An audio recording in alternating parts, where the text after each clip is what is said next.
नमस्कार मेरे किसान भाइयों, स्वागत है आप सबका एक बार फिर।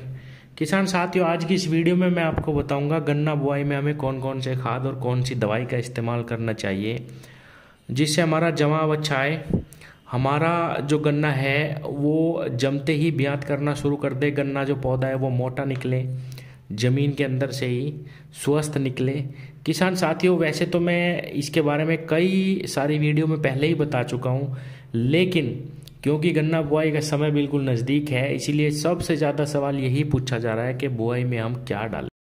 किसान भाइयों, सभी किसानों का लक्ष्य रहता है कि हम अपनी फसल से अच्छा उत्पादन लें, लेकिन गन्ना फसल बहुत लंबी अवधि की फसल है, इसीलिए इसको सबसे ज़्यादा खादों की आवश्यकता होती है। और अच्छा उत्पादन लेने के लिए हमें कई ऐसे काम हैं जो अपनी गन्ना फसल में ज़रूर करने पड़ते हैं जिससे हम 100+ का एवरेज ले सकें। किसान भाइयों, मैं बात करूँगा सबसे पहले सड़ी हुई गोबर की खाद की। अगर आप 50 क्विंटल प्रति एकड़ सड़ी हुई गोबर अपने खेत में इस्तेमाल करते हैं, बुआई से पहले अपने खेत की तैयारी पे डाल देते हैं, तो कोई कारण नहीं रहेगा किसान भाइयों कि आप एक बहुत ज़बरदस्त तगड़ा गन्ना या कहूँ कि बहुत अच्छा उत्पादन प्रति एकड़ गन्ना फसल से ना ले पाएँ। ये गारंटी हो जाती है किसान भाइयों।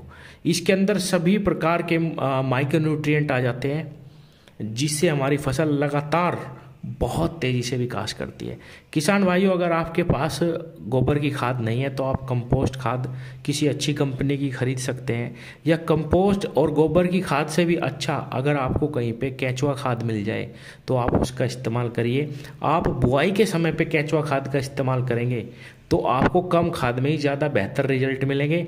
आप खूड़ निकालने के बाद, उसमें गन्ना बोने के बाद या गन्ना बुआई से पहले 1 क्विंटल प्रति बीघा भी अगर उसको डाल देंगे खूड़ में बुआई के समय, तो आपको बहुत ही ज़बरदस्त लाभ मिलेंगे। किसान भाइयों, बुआई के समय हमें डीएपी खाद का इस्तेमाल भी ज़रूर करना चाहिए। कई किसानों का ये भी सवाल रहता है कि हम एनपीके का इस्तेमाल करें बुआई में या डीएपी का करें। मैंने पहले भी कई सारी वीडियो में बताया है कि डीएपी का इस्तेमाल हमें बुआई के समय पर ही करना चाहिए। इसके सबसे ज़्यादा लाभ उस समय पे ही हमें मिलते हैं, क्योंकि इसके अंदर जो फास्फोरस की वैल्यू है वो सबसे ज़्यादा है, और फास्फोरस बिल्कुल भी चलता नहीं है, मतलब आप उसको जहाँ डाल लेंगे वो वहीं पड़ा रहता है। तो गन्ने टुकड़ों के समीप अगर हम इसे 46% फास्फोरस को डाल लेंगे तो हमें बहुत ही ज़बरदस्त लाभ मिलेगा। 1 बैग प्रति एकड़ डीएपी का इस्तेमाल करना किसान साथियों। उसके साथ आप 1 बैग सिंगल सुपर फास्फेट भी लीजिए 5 बीघे में बुआई के समय। किसान साथियों, होगा क्या कि उसके अंदर सल्फर और कैल्शियम की मात्रा आती है, और इस प्रकार की आती है कि आप उसको डीएपी के साथ भी इस्तेमाल कर सकते हैं। किसान साथियों, बहुत ही ज़बरदस्त लाभ आपको मिलेगा। जितने भी प्राइमरी पोषक तत्व है, नाइट्रोजन, फास्फोरस और पोटास, उसके बाद जो द्वितीयक आते हैं कैल्शियम, सल्फर, मैग्नीशियम, वो सारे के सारे पूर्ण हो जाएंगे। एसएसपी के अंदर सल्फर और कैल्शियम की बहुत अच्छी मात्रा रहती है। किसान भाइयों, अगर बुआई में आप ये दोनों खाद मिला के इस्तेमाल करेंगे तो बहुत ही ज़बरदस्त लाभ आपको मिलेगा।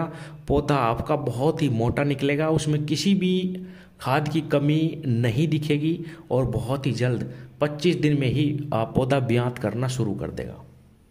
किसान भाइयों, अगला जो हमारा तीसरा खाद है बुआई में जो आपको इस्तेमाल करना है वो है ह्यूमिक एसिड के बारे में मैं लगभग हर तीसरी चौथी वीडियो में बताता हूँ कि ये हमारी मिट्टी को भी सुधारता है। जर्मिनेशन में इस खाद का सबसे ज़्यादा अहम रोल रहता है।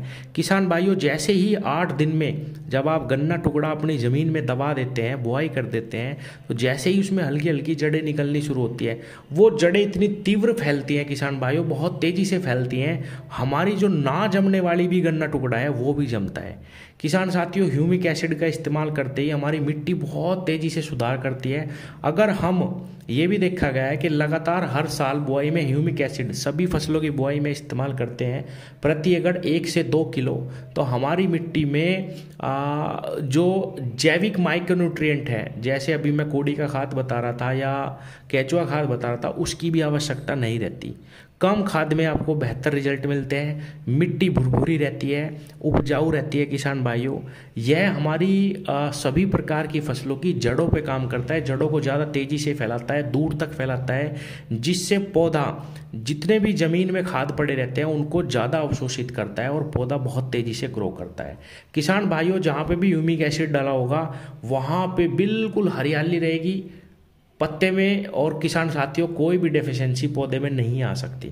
तो आपको गन्ना बुआई के समय 1 से 2 किलो प्रति एकड़ ह्यूमिक एसिड का खाद का भी इस्तेमाल जरूर करना है।